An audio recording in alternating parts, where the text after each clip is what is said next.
La couleur est l'aspect le plus important de la peinture. C'est le moyen le plus direct et le plus efficace de communiquer des sentiments et des idées. Voilà ce que nous dit Ellsworth Kelly, dont je vous ai parlé dans ma précédente vidéo. Bonjour à tous, moi c'est Marion. Je vous présente les deux pavillons les plus colorés de la Biennale de Venise. Le pavillon des États-Unis représenté par Jeffrey Gibson et le pavillon hongrois représenté par Márton Nemes. Intitulé The Space in which to place me, Jeffrey Gibson utilise la couleur de la plus audacieuse des façons possibles. Un enfer pour les épileptiques, elle déconstruit les notions du goût, du bon goût, mais aussi les stéréotypes persistants des peuples indigènes. Bien que l'artiste ait vécu dans des grandes villes des États-Unis, d'Allemagne et de Corée, son origine cherokee et son engagement dans la bande Choctaw du Mississippi font de lui un résistant et un fervent défenseur des cultures indigènes. Qu'est-ce qu'une famille? L'artiste s'interroge et puise dans les philosophies de parenté indigène. La famille est à comprendre au sens large, c'est avant tout une communauté que l'on se choisit, des liens spirituels,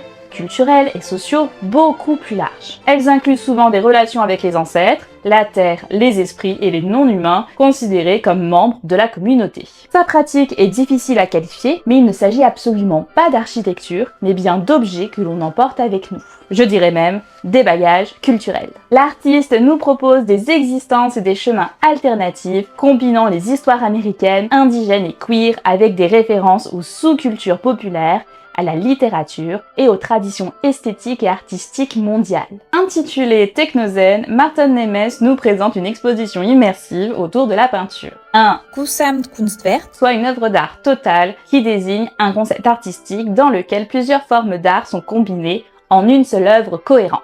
En effet, ici, la sculpture, l'installation, la peinture, la musique, le théâtre sont réunis et ne font qu'un. Ces grosses machines sculptures cinétiques colorées sont assez mystérieuses, que ce soit formellement que poétiquement. Très abstraites et conceptuelles, tantôt pleines et tantôt vides, elles semblent pourtant communiquer entre elles d'un bout à l'autre de la pièce. Mais n'oublions pas que nous parlons ici de peinture. Ces sculptures-peintures, faites d'acier découpé au laser, de peinture automobile, de projection, de haut-parleurs et de ventilateurs, réinterprètent la palette picturale. Cette abstraction est renforcée par l'intérêt de l'artiste pour les cultures techno, et c'est pourquoi ces œuvres évoquent l'atmosphère visuelle et l'éclairage des clubs nocturnes actuels. Mais ne vous y méprenez pas, il ne s'agit pas d'une symphonie de boom qui perfore votre poitrine à chaque son, bien au contraire, elle est si zen, calme et reposante. Nous sommes en permanence entre l'excitation et la plénitude, nous-mêmes complètement déréglés, ne sachant trop quoi ressentir. C'est ce que j'aime aussi dans l'art,